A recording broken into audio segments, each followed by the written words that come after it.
خدا ہماری مدد کیوں نہیں کرتا؟ ہماری ضرورتیں کیوں پوری نہیں کرتا؟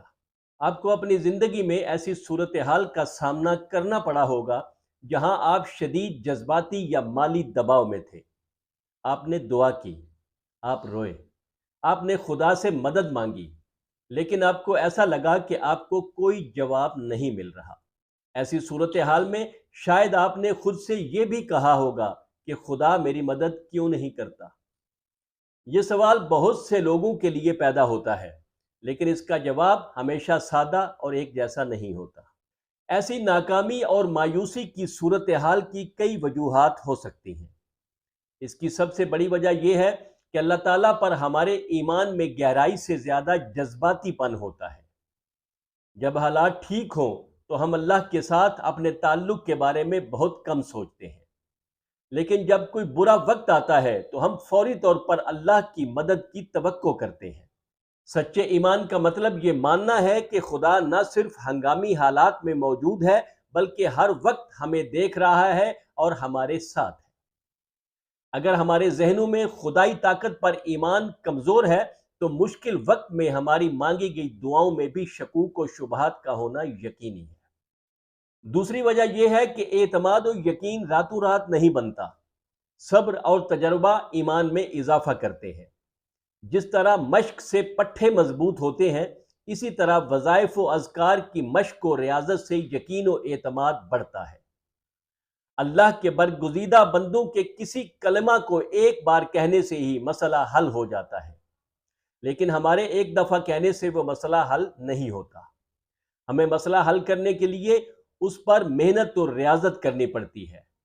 اب جو ایمان و یقین کے جس درجے پر ہوگا اسے اسی حساب سے ریاضت کرنی پڑے گی۔ جدید انسان کا سب سے بڑا چیلنج جلد بازی ہے۔ ہم فوری رد عمل کے عادی ہیں، لیکن الہی وقت ہمیشہ اپنی خواہشات کے مطابق نہیں ہوتا۔ بعض اوقات یہ سمجھنے میں برسوں لگ جاتے ہیں کہ ہماری دعا دیر سے کیوں قبول ہوئی، بلکہ کبھی تو دعا کا جواب بالکل مختلف انداز میں دیا جاتا ہے۔ تیسری وجہ یہ ہے کہ مشکلات بھی قدرت کے نظام کا حصہ ہیں۔ بہت سے لوگ یہ تسلیم کرتے ہیں کہ انہوں نے مشکلات اور بحرانوں سے گزرنے کے بعد ہی زیادہ ترقی کی۔ نقصان، بیماری، مالی یا جذباتی دھچکے گہرے سبق دیتے ہیں۔ اس لیے یہ پوچھنے کے بجائے کہ خدا مدد کیوں نہیں کرتا، شاید یہ پوچھنا بہتر ہو کہ یہ واقعہ مجھے کیا سکھاتا ہے۔ چوتھی اور اہم وجہ یہ ہے کہ ہماری عبادت خالص نہیں ہے۔ کیا یہ سچ نہیں کہ کبھی ہم نماز روزہ وغیرہ صرف فرض ادا کرنے کے لیے کرتے ہیں اور کبھی مجبوری میں بھی؟ خدا کو ہماری عبادت کی کوئی ضرورت نہیں۔ عبادت ہماری روحوں کے لیے اور اس کا قرب حاصل کرنے کے لیے ہے، اور اگر ہم اسے خلوص نیت سے نہ کریں تو اس کی کوئی اہمیت نہیں، کیونکہ اللہ کے نزدیک مقدار کی نہیں معیار کی اہمیت ہے۔ اور جب عبادات کا معیار بلند ہوگا تو اپنے رب کے ساتھ ایسا حقیقی تعلق قائم ہو جائے گا جہاں دعائیں پوری ہوتی ہیں۔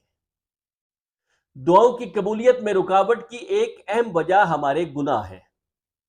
ہم گناہ بھی کرتے رہیں اور یہ خواہش بھی کریں کہ کسی ورد وظیفے سے ہماری دعائیں قبول ہوتی رہیں، یہ ممکن نہیں۔ آقا بہجت سے کسی نے پوچھا کہ میں بہت عبادت کرتا ہوں، بہت وظائف پڑھتا ہوں، اس کے باوجود دعا قبول نہیں ہوتی، الٹا دل بے چین اور بے سکون رہتا ہے۔ آقا بہجت جیسی عارف شخصیت نے فوراً جواب دیا کہ گناہ چھوڑ دو، سکون خود تمہارے دل میں اتر آئے گا۔ تم نوافل بڑھاتے جا رہے ہو مگر اپنی زبان، اپنی نگاہ اور اپنے دل کی حفاظت نہیں کر رہے۔ تم دعا مانگتے ہو مگر دل میں حسد رکھتے ہو۔ تم ذکر کرتے ہو مگر نظروں کو گناہ سے نہیں بچاتے۔ تم عبادت کرتے ہو مگر لوگوں کو تکلیف بھی دیتے ہو۔ یاد رکھو، گناہ دل کو تاریک کر دیتے ہیں اور تاریک دل میں عبادت کا نور محسوس نہیں ہوتا۔ پہلے خود کو گناہوں سے بچاؤ، پھر دیکھو وہی نماز جو بوجھ لگتی تھی سکون بن جائے گی، وہ دعا جو صرف الفاظ تھی آنکھوں کے آنسو بن جائے گی، اور پھر اس کی قبولیت میں کوئی رکاوٹ نہیں ہوگی۔ خدا کے ساتھ تعلق ایک دو طرفہ گلی ہے۔ اس سے قربت صرف چیزیں مانگنے میں نہیں بلکہ اپنے آپ کو بہتر بنانے میں بھی ہے۔